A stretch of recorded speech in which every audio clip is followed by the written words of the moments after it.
வணக்கம் மக்களே, நான் உங்கள் ஆனந்த். நம்ம இப்போ எங்கே இருக்கோம் அப்படின்னு பார்த்தீங்கன்னா, திருநெல்வேலி வட்டத்தில் இருக்கக்கூடிய அரசாணிமங்கலம் கிராமத்தில் தான் இருக்கோம். அரசாணிமங்கலம் கிராமத்தில் நம்ம தமிழினியன் அவர்களோட பனையில் வந்து கால்காணிகளோட இப்போ கிட்டத்தட்ட 2 மாதங்களாகி 4 நாட்கள் ஆகுது. பிப்ரவரி 13ஆம் தேதி இந்த கால்காணியை வடிவமைச்சது. கிட்டத்தட்ட 2 மாதங்களாகி 4 நாட்கள் ஆகுது. அந்த கால்காணியோட தாவரங்கள் வளர்ச்சி குறித்தும் அறுவடை குறித்தும் அவர் வந்து எப்படி இதை பராமரிச்சுட்ருக்காரு முறை குறித்தும் நம்ம விரிவாக பேசலாம். தொடர்ந்து நம்ம காணொலியை முழுமையாக பார்த்து பயன்பெறுங்க. வாங்க காணொலிக்குள்ளே போகலாம்.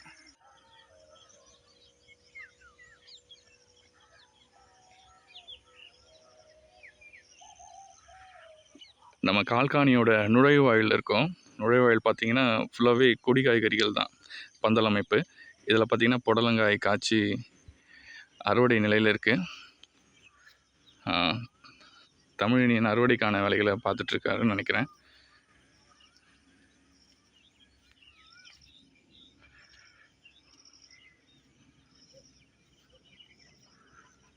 வணக்கம் தமிழினியன். வணக்கம்ண்ணா. என்ன பண்ணிட்டுருக்கீங்க? புடலங்காய் அறுவடை பண்ணிட்டுருக்கீங்களா? சிறப்பு.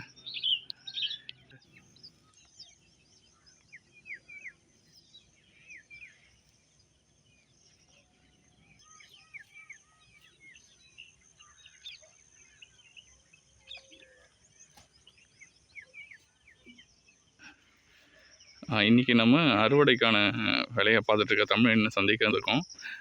புடலங்காய் அறுவடை பண்ணிவிட்டு இப்போது பீர்க்கங்காய்க்கான அறுவடை பண்ணுறதுக்கான வேலையை பார்த்துட்ருக்காரு. இடையில் நம்ம இந்த கால்காணியோட செயல்பாடு குறித்தும் தாவரங்கள் வளர்ச்சி குறித்தும் எப்படி பராமரிச்சிட்ருக்கான்றதை விரிவாக நம்ம பேசலாம்.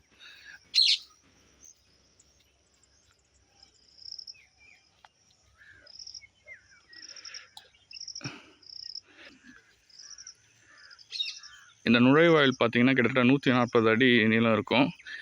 இதில் பந்தல் முழுமையாகவே தட்டார பந்தல் அமைப்பு தான் அது. இதில் பீர்க்கங்காய் புடலங்காய் 2 பாதியாக போட்டிருக்கோம்.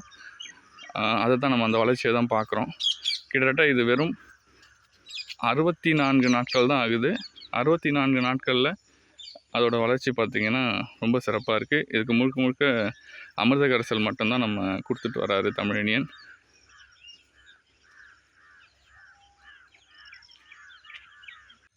நீங்கள் பார்த்துட்ருக்கிறது பீட்ரூட் தான். கண்டிப்பாக நம்பலாம். நம்ம அதே நேரத்தில் ஊட்டிலையும் கொடைக்கானல்லையும் இல்லை, நம்ம காஞ்சிபுரம் மாவட்டத்தில் இருக்கக்கூடிய அரசாணிமங்கலம் கிராமத்தில் தான் இருக்கோம். அதுவும் இந்த சித்திரை மாதத்தில் வந்து பீட்ரூட்டோட வளர்ச்சி பாருங்கள் எவ்வளோ சிறப்பாக இருக்குது. இதுக்கான காரணம் முழுக்க முழுக்க இயற்கை வழி வேளாண்மையில் பண்ணுறது ஒன்று. ரெண்டாவது வந்து பார்த்திங்கன்னா ஒவ்வொரு பயிருக்கு ஏற்ற மாதிரி சூழலை கட்டமைச்சு வடிவமைக்கிறது தான். நம்ம வந்து இந்த பீட்ரூட்டோட வளர்ச்சிக்கு பந்தலோட நிழல் பகுதியில் தான் நடவு பண்ணியிருக்கோம். பீட்ரூட், கொத்தமல்லி இது போன்ற பயிர்கள்லாம் அதிகப்படியான வெயில் இருக்கக்கூடாது, நிழல் தேவைப்படும். இந்த நிழலில் பாருங்கள் ஊடு பயிராக போட்டிருக்காரு. ஊடு பயிரில் பீட்ரூட்டோட வளர்ச்சி ரொம்ப சிறப்பாக இருக்குது.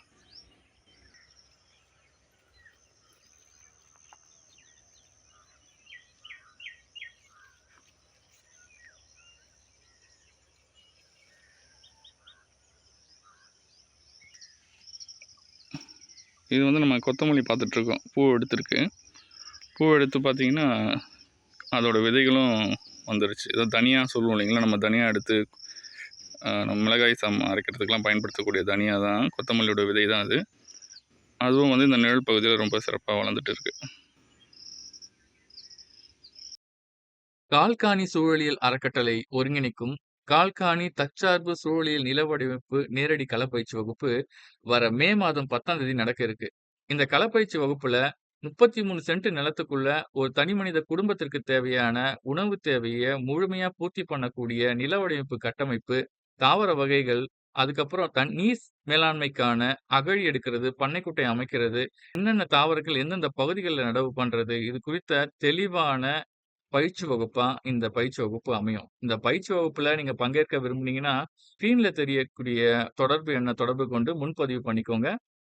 இந்த பயிற்சி வகுப்புல கலந்துக்க 33 நபர்களுக்கு மட்டுமே அனுமதி இருக்கிறதுனால, முன்பதிவு பண்ண விரும்பக்கூடிய நபர்கள் கூடிய விரைவில் முன்பதிவு பண்ணிக்கோங்க. இது குறித்த தகவல்கள் டிஸ்கிரிப்ஷன்ல இருக்கு. நம்ம பார்க்கறது பார்த்தீங்கன்னா, கால்காணியில் உயிர்வேலி கட்டமைப்பு. இந்த உயிர்வேலி கட்டமைப்பில் என்னென்ன நடவு பண்ணியிருக்கோன்னு பார்த்தீங்கன்னா, மல்பெரி, அதுக்கப்புறம் மாயோன் கீரை, உரக்கொன்றை என்ற கிளெரிசிடியா, அப்புறமா பார்த்திங்கன்னா கிழுவை, ஆடாதொடை, அப்புறம் பூவரச மரம், அதுக்கு அடுத்ததாக பார்த்திங்கன்னா கல்யாண முருங்கை, அப்புறம் மருதாணி, அதுக்கப்புறம் நொச்சி, அதுக்கப்புறமா பார்த்திங்கன்னா இது அகத்திக்கீரை, அப்புறம் வந்து முத்துக்கொட்டை, இந்த மாதிரி பார்த்திங்கன்னா எல்லாமே கலந்தா போல் நடவு பண்ணியிருக்கு. இப்போ அதில் பார்த்திங்கன்னா பெரும்பாலானது வந்து பார்த்திங்கன்னா ஆட்டுக்கும் மாட்டுக்கும் தீவனமாகவும் நம்ம பயன்படுத்தலாம் அந்த உயிர்வேலியில் தழைகளை. இந்த உயிர்வேலியோட பயன்கள் என்ன? எதற்காக உயிர்வேலி கட்டமைப்பை ஏற்படுத்தியிருக்கீங்க?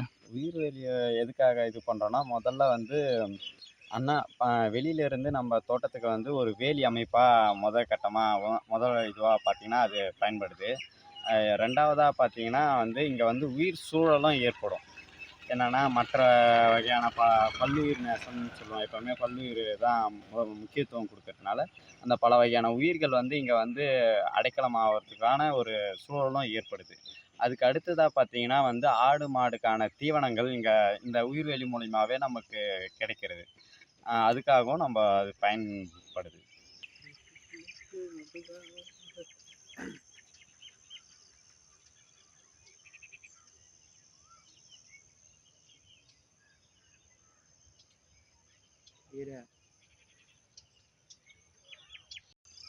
இப்போ நம்ம உயிர்வேலி கட்டமைப்பை பார்த்தோம். உயிர்வேலிக்கு அடுத்ததாக என்ன கட்டமைப்பில் இருக்கோம் நம்ம? உயிர்வேலிக்கு கட்டமைப்பு அடுத்ததாக பார்த்திங்கன்னா வந்து டிம்பர் மரங்கள் நம்ம வச்சுருக்கோம். சரி. அந்த டிம்பர் மரங்கள் பார்த்திங்கன்னா ஒரு 14 வகையான டிம்பர் மரங்கள் நம்ம நடவு பண்ணியிருக்கோம். சரி, அதை பார்க்கலாமா?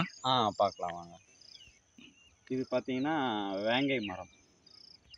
இந்த மரம் பார்த்திங்கன்னா நற்கடம்பு. இது பார்த்திங்கன்னா செம்மரம், குமிழ்தேக்கு, ஈட்டி மரம், பென்சில் மரம். இது பார்த்திங்கன்னா முன்னோர்கள் பெரும்பாலான மர சாமான்களுக்கு பயன்படுத்திய பூவரசு மரம்.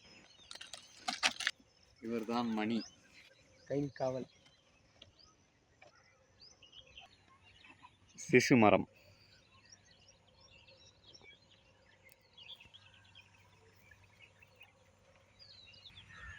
சந்தன மரம். அடுத்த கட்டமைப்பை பார்த்திங்கன்னா பழமரங்கள் நம்ம நடவு பண்ணியிருக்கோம். அது என்னென்ன பழமரங்கள் பார்த்திங்கன்னா மா, பலா, கொய்யா, சப்போட்டா, சீத்தா, இந்த மாதிரியான பழ ரகங்கள்லாம் நடவு பண்ணியிருக்கோம்.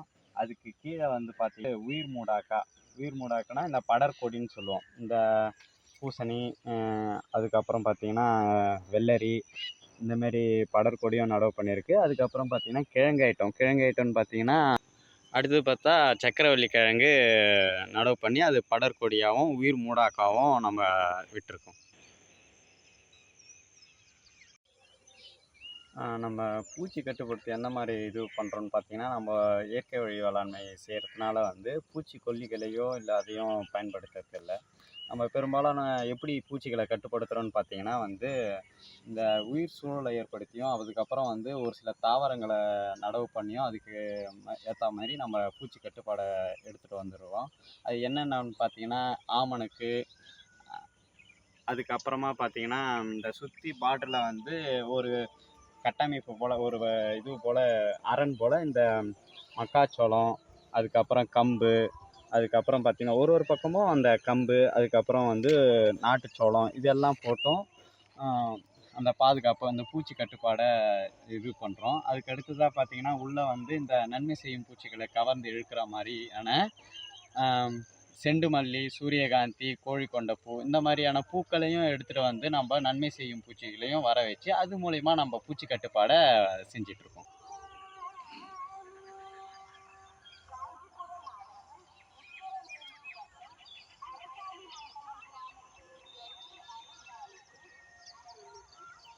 அடுத்த கட்டமைப்பாக பார்த்திங்கன்னா பந்தல் கட்டமைப்பு. இது வந்து பார்த்திங்கன்னா தட்டி பந்தல்னு சொல்லுவாங்க. இந்த வேலி அமைப்பு மாதிரி இருக்கிறதுனால இதை வந்து தட்டி பந்தல்னு சொல்லுவோம். இது என்னென்னா பார்த்திங்கன்னா இந்த இது வந்து ஒரு வேலியாகவும் செயல்படும். அடுத்ததாக பார்த்திங்கன்னா இதில் வந்து பார்த்திங்கன்னா இடை குறைவாக இருக்கிற கொடி காய்கறிகளை இதில் ஏற்றி எளிமையான கட்டமைப்பாகவும் கையாளுறதுக்கும் எளிமையாக இருக்கக்கூடிய கட்டமைப்பு.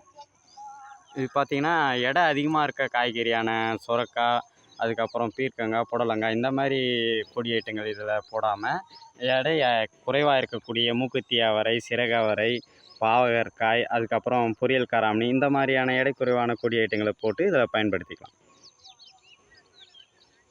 கால்காணி சூழலியல் அறக்கட்டளையால வெளியிடப்பட்ட கால்காணி தற்சார்பு சூழலியல் வேளாண்மை என்ற புத்தகம் இயற்கை வழி வேளாண்மையோட அடிப்படை தகவல்களை உள்ளடக்கியது. இந்த புத்தகத்தை பெறுறதுக்கு ஸ்கிரீன்ல தெரியிற வாட்ஸ்அப் எண்ணுக்கு வாட்ஸ்அப் பண்ணுங்க.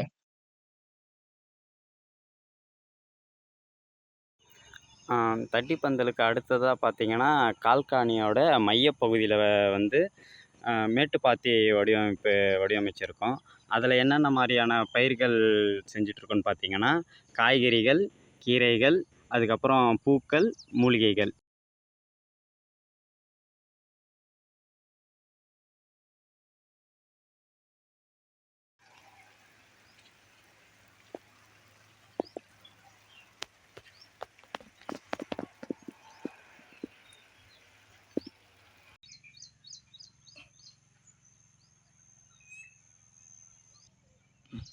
பூக்களில் பார்த்தீங்கன்னா நம்மளது வந்து சூரியகாந்தி, செண்டுமல்லி, அதுக்கப்புறம் பார்த்தீங்கன்னா கோழிக்கொண்டை இந்த மாதிரியான பூச்செடிகளும் வந்து நடவு பண்ணியிருக்கு.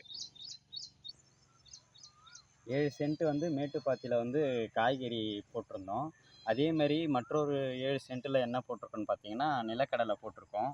இந்த நிலக்கடலை வந்து என்னென்னா நாங்கள் எங்கள் குடும்பத்துக்கு தேவையான எண்ணெய் வித்துக்கள், எண்ணெய் தேவையை வந்து இது பூர்த்தி செய்யுது. இதுலேயே பார்த்தீங்கன்னா ஊடு பயிராக வந்து பச்சை பயிறு, காராமணி, உளுந்து இது 3மே வந்து ஊடு பயிராக சுற்றிலும் போட்டிருக்கோம். அதுக்கப்புறம் நடுப்புற சாலையும் விட்டிருக்கோம். இது மூலிமா எங்களுக்கு தேவையான பச்சை பயிரும் கிடைச்சிருது, உளுந்தும் கிடைச்சிருது, காராமணியும் கிடைச்சிருது. இதுக்கு அடுத்ததாக பார்த்தீங்கன்னா இது வந்து எங்களுக்கு இது வேர்க்கடலை மூலிமா எங்களுக்கு எண்ணெயை பூர்த்தி செஞ்ச பின்னு இது கொடி வந்து கால்நடைகளுக்கு தீவனமாகவும் பயன்படுத்திக்கிறோம். இந்த அறுவடை முடிஞ்சதுக்கப்புறம் நாங்கள் என்ன பண்ணலான்னு இருக்கோன்னா நெல் திட்டமிட்டிருக்கோம்.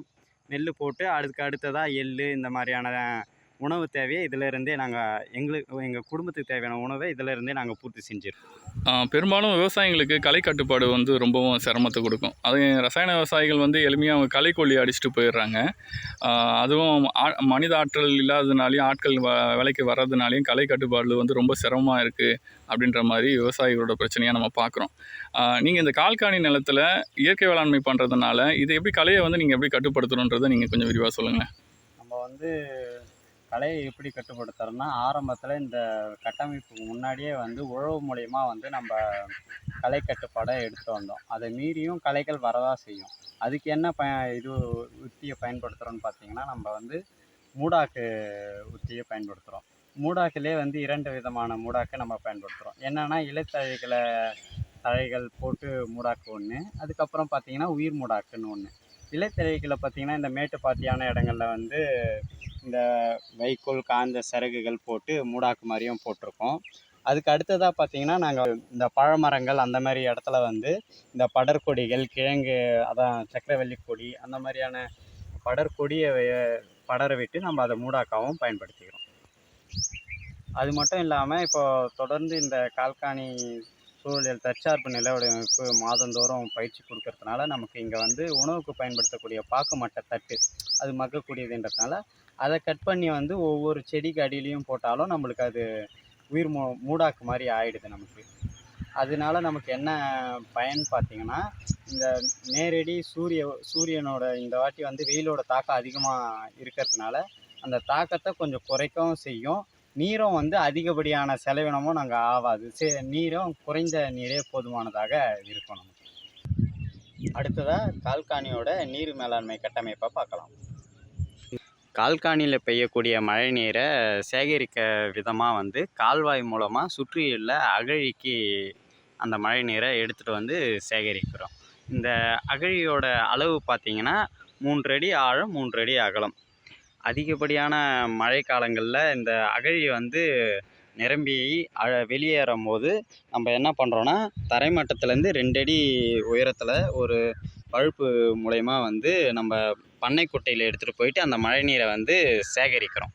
அந்த குட்டையோட அளவு பார்த்திங்கன்னா உள்ளளவு 15க்கு 15, ஆழம் பார்த்திங்கன்னா ஒரு 7 அடி இருக்கும்.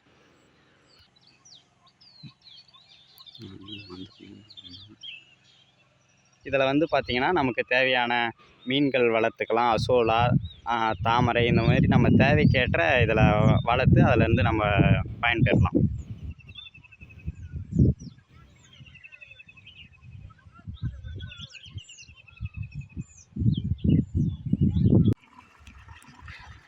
நம்ம கால்காணியில் இருக்கக்கூடிய குட்டையை தான் பார்க்குறோம். இந்த கால்காணி குட்டையோட அளவு வந்து பார்த்திங்கன்னா, உள்கரை அளவு வந்து 15க்கு 15 அடி அகலம் கொண்டது. ஆழம் வந்து ஒரு 7 அடி ஆழம் இருக்கும். கரையோட வெளிப்பகுதி சுற்றளவு வந்து பார்த்திங்கன்னா 25 அடி அகலம் கொண்டது. இந்த பண்ணைக்குட்டையில் எவ்வளோ நீரை வந்து நம்மளால் சேகரிக்க முடியும் அப்படின்ற ஒரு கேள்வி பெரும்பாலும் எல்லாருக்கும் இருக்குது. ஸோ அதை வந்து தெளிவுபடுத்தணும்னு நினைக்கிறோம். இந்த பண்ணைக்குட்டையோட அகலங்கள் வந்து 15க்கு 15 உள்ளளவு, ஆழம் 7 அடி இருக்கிறதுனால நம்ம அதை நீர் கொள்ளளவு கொண்ட கணக்கை நம்ம போட்டு பார்த்ததுல கிட்டத்தட்ட 25,000 லிட்டர்லேருந்து 28,000 லிட்டர் வரைக்கும் கொள்ளளவு கொண்ட நிலப்பரப்பாக இருக்குது. இது அளவு கொண்ட குட்டையாக இருக்குது. இது எவ்வளோ நீர் சேகரிக்க முடியும் அப்படின்றது வந்து நம்ம முழுமையாக சொல்ல முடியாது. ஏன்னா நிலத்தோட ஈரப்பதம், பருவம் இதெல்லாம் சார்ந்து வேறுபட்டிருக்கும். அதாவது கடுமையான வெயில் காலங்களில் பார்த்திங்கன்னா இது போன்ற சித்திரை பருவங்களில் வந்து நீர் வந்து வேகமாக மண்ணில் உறிஞ்சப்படும். அதனால் நிலத்தடி நீர் வேகமாக உரியறதுனால அதிகப்படியான நீர் வந்து சேகரிக்கிறதுக்கான வாய்ப்பு இருக்கும். தொடர் மழை பருவ காலங்களில் புவி குளிர்ச்சியாக இருக்கும் போது தண்ணீர் வந்து அளவான தண்ணீர் மட்டும்தான் உள்ளே வந்து நிலத்தில் உறிஞ்சப்படும். ஒரு தோராயமாக ஒரு ஆண்டுக்கு வந்து 3 லட்சத்துலேருந்து 5 லட்சம் லிட்டர் தண்ணீர் வந்து இந்த பண்ணைக்குட்டை மூலயமா மட்டுமே நம்மளால் சேகரிக்கப்படும். பண்ணைக்குட்டை மட்டும் இல்லாமல் நம்ம சுற்றியும் 3 திசைகளையும் அகழி எடுத்திருக்கோம். இந்த அகழி வந்து அகலம் 3 அடி, ஆழம் 3 அடி இருக்கக்கூடிய அகழி. இது போன்ற 3 திசைகள்லேயும் அகழி இருக்கிறது கிட்டத்தட்ட நமக்கு ஒரு 300 அடி நீளம் கொண்ட அகழியாக இருக்கும். அப்படி இருக்கும்போது இந்த கொள்ளளவு வந்து பார்த்திங்கன்னா கிட்டத்தட்ட 76,000 லிட்டர் தண்ணீர் வந்து கொள்ளளவு கொண்டதாக இருக்குது. அப்போது இதுவும் வந்து மழை நீரை சேகரிக்கக்கூடிய கொள்ளளவு வந்து பார்த்திங்கன்னா கிட்டத்தட்ட ஒரு 5 லட்சம் லிட்டர் தண்ணீரை வந்து உள்வாங்கக்கூடிய தன்மை கொண்டதாக இருக்கும். ஆக மொத்தத்தில் ஒரு 33 சென்ட் நிலம் கொண்ட கால்காணியில் நீர் மேலாண்மை கொண்டு மழைநீர் சேகரிப்புக்குள்ளான கட்டமைப்பான இந்த அகழியும் பண்ணைக்குட்டையும் ஒரு 8 லட்சம் லிட்டர் தண்ணீரை வந்து ஒரு ஆண்டுக்கு சேகரிக்கக்கூடிய தன்மை கொண்டதாக இருக்குது. இதெல்லாம் ஒரு தோராய கணக்கு தான். கொள்ளளவு மட்டும்தான் நம்ம துல்லியமாக சொல்ல முடியும். பருவம் சார்ந்தும் மழை நீரோட அளவு சார்ந்தும் இது எல்லாமே வந்து அந்த மண் வந்து நீரை உள்வாங்கக்கூடிய தன்மை சார்ந்தும் இதெல்லாம் வேறுபடலாம். ஆனால் கொள்ளளவு வந்து பார்த்திங்கன்னா கிட்டத்தட்ட முழுமையான கொள்ளளவு 1 லட்சம் லிட்டர் தண்ணீர் கொள்ளளவு கொண்ட நீர் மேலாண்மை கட்டமைப்பு அதாவது 33 சென்ட் நிலம் கொண்ட கால்காணியில் கட்டமைக்க முடியுது. இது ஒரு பெரிய சிறந்த திட்டமிடல் சொல்லலாம், நீர் மேலாண்மைக்கான திட்டமிடல். வெறும் இந்த கால்காணி நிலத்தை கொண்டு ஒரு குடும்பத்திற்கு தேவையான உணவு, உடை, நம்ம இருக்கிறதுக்கு இருப்பிடம், இது எல்லாமே இந்த கால்காணிக்குள்ளவே கட்டமைச்சிக்கலாம். தமிழினி, நீங்கள் உங்கள் தோட்டத்தை முழுமையாக சுற்றி காமிச்சு நீங்கள் என்னென்ன பயிர் பண்ணியிருக்கீங்கன்றத ரொம்ப தெளிவாக விளக்கம் கொடுத்துருந்தீங்க. ஒரு தனி மனித குடும்பத்திற்கு தேவையான உணவு தேவையை அடிப்படை தேவைகளை பூர்த்தி பண்ண முடியும்னு சொல்லியிருக்கீங்க. அப்படி பூர்த்தி பண்ணுறது பற்றிய தெளிவான விளக்கத்தையும் நீங்கள் கொடுத்தீங்க. இது முழுமையாக எல்லா மக்களுக்குமே சாத்தியப்படுமா? சாத்தியப்படுங்கண்ணா. ஒவ்வொரு குடும்பமும் இப்போ இருக்க எல்லாருமே வந்து அவங்கவுங்க தேவையை பூர்த்தி செஞ்சிட்டாங்கன்னா பிற நாடுகளை சார்ந்து நம்ம வாழ வேண்டிய அவசியம் இருக்காது. மக்களே, நீங்கள் இந்த காணொலியை முழுமையாக பார்த்துருப்பீங்கன்னு நம்புகிறேன். இது குறித்த மேலும் தகவல்கள் நீங்கள் தெரிஞ்சுக்கணும். கால்காணி சூழலியல் அறக்கட்டளை இதற்கான பயிற்சி வகுப்பை தொடர்ந்து மாதம் கொடுத்துட்டு வரோம். அந்த பயிற்சி வகுப்பில் நீங்கள் பங்கேற்று இந்த நிலத்தை நேரடியாக பார்வையிட்டு முழுமையாக நீங்கள் தற்சார்பு வாழ்வியலுக்குள்ளே போகக்கூடிய நுட்பங்களை நீங்கள் கற்றுக்கலாம். அது மட்டும் இல்லாமல் இயற்கை வாழ்வியல் பற்றிய விழிப்புணர்வும் அது குறித்த தகவல்களையும் நீங்கள் தெரிஞ்சுக்க முடியும். தொடர்ந்து கால்காணி யூடியூப் சேனலை ஆதரவு கொடுத்த எல்லோருக்கும் நன்றி. சப்ஸ்கிரைப் பண்ணாதவங்க சப்ஸ்கிரைப் பண்ணிக்கோங்க. மீண்டும் அடுத்த ஒரு காணொலியில் சந்திப்போம். நன்றி. நன்றி தமிழ். நன்றி. நம்முடைய கால்காணி களப்பணி குழு தமிழ்நாடு முழுக்க நீர் மேலாண்மைக்கான இந்த பண்ணைக்குட்டையும் அகழியும் எடுத்து தராங்க.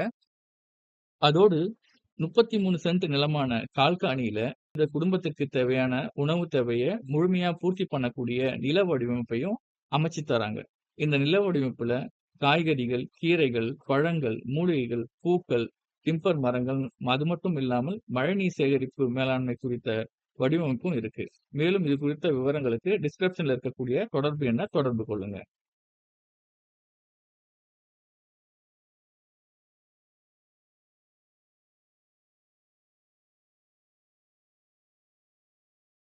மேலும் அடுத்தடுத்த காணொளிகளை காண்பதற்கு கால்காணி யூடியூப் சேனலை சப்ஸ்கிரைப் பண்ணுங்க. நன்றி, வணக்கம்.